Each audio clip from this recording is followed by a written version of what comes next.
Pour mon trading de CFD, je veux une plateforme différente. Des graphiques personnalisables, une exécution rapide, des spreads serrés, avec un acteur reconnu présent en France. Trader différemment avec CMC Markets.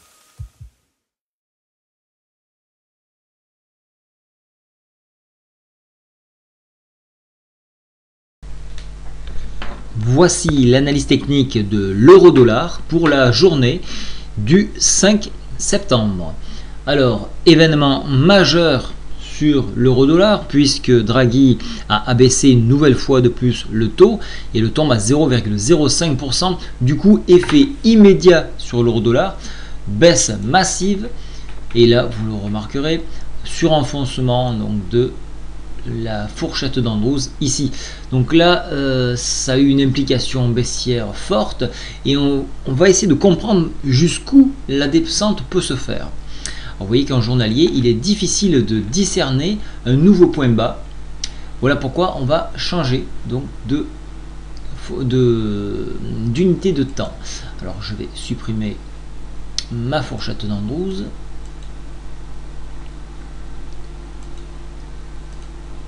Voilà, je vais, parce que la dernière fois je vous ai fait en mois, et vous allez voir l'intérêt de la chose. Je vais supprimer, voilà, le retracement Fibo. Alors je vous avais dit, attention, en cassure de ce niveau-là, il y avait un éventuel rebond vers les plus hauts. Alors bien sûr, je vous avais dit, hein, c'est impossible techniquement, mais graphiquement, c'est faisable. Je vous avais dit, en cas d'échec de ce niveau-là, on irait revenir sur le bas ici, et c'est exactement le point où nous sommes actuellement. Alors, il peut y avoir un rebond sur ce niveau-là, exactement sur le cours à 1,29 400.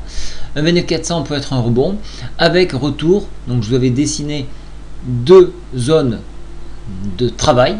Je vais supprimer ces zones de travail puisque elles changent. Hop. Alors, je supprime tout.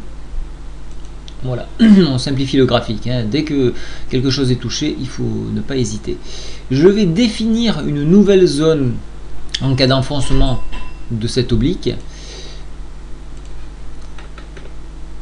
Alors j'en vois une ici, on voit un creux en pince ici, donc je vais le matérialiser.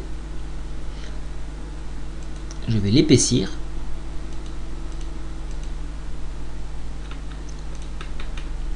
Alors il se trouve à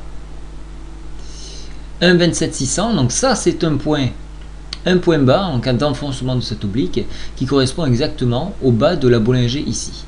Donc ça peut être un point pour ceux qui souhaitent jouer la baisse sur enfoncement de cette oblique.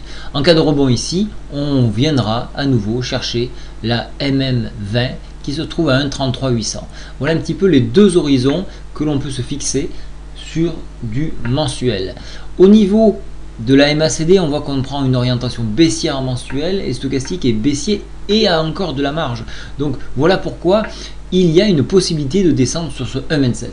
Alors maintenant que j'ai établi deux repères, je vais revenir dans une unité semaine cette fois-ci, voir si je détecte quelque chose.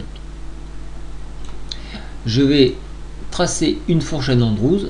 Alors je le fais avec vous, hein, c'est pas forcé que ça aboutisse bien évidemment. Vous voyez, donc elle n'est pas pertinente, donc je vais l'effacer tout de suite.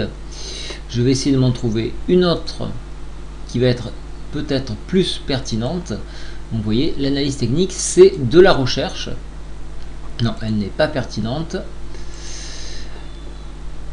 Alors, il reste bien évidemment des solutions. On a les retracements Fibo qui sont intéressants. Voilà.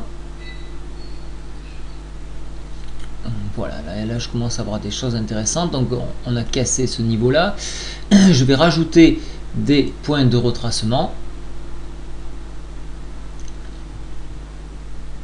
Alors ça j'en ai pas besoin. Je vais me donner celui-ci. Voilà. On a un point intéressant à exploiter en retracement Fibo sur le 1,29 ici. Et je continue ainsi de suite de remonter les unités de façon à trouver des points pour travailler. Et donc là, je passe en journalier. Je me mets dans une zone de travail acceptable. Voilà. Donc on voit qu'on est proche du palier du retracement ici, 1,28 900 et 1,27 500. Voilà les deux points que vous devez surveiller à la baisse. En cas de rebond, alors il faudrait peut-être attendre ce niveau-là. On est hors bol, hein, donc ça c'est très rare, hein, ça correspond à 5% des cours. Donc il va falloir attendre une réintégration de ce bol pour viser les 1,31 100. Donc dans cette attente-là, donc on voit qu'on a encore une continuité baissière. Hein. Il n'y a pas vraiment de retournement malgré une zone de survente. Donc inutile d'insister, attendez quelque chose de puissant pour pouvoir rebondir. 1,28 900 semble être le bon point pour tenter un rebond technique. Voilà, je vous souhaite à tous une très bonne journée. Au revoir.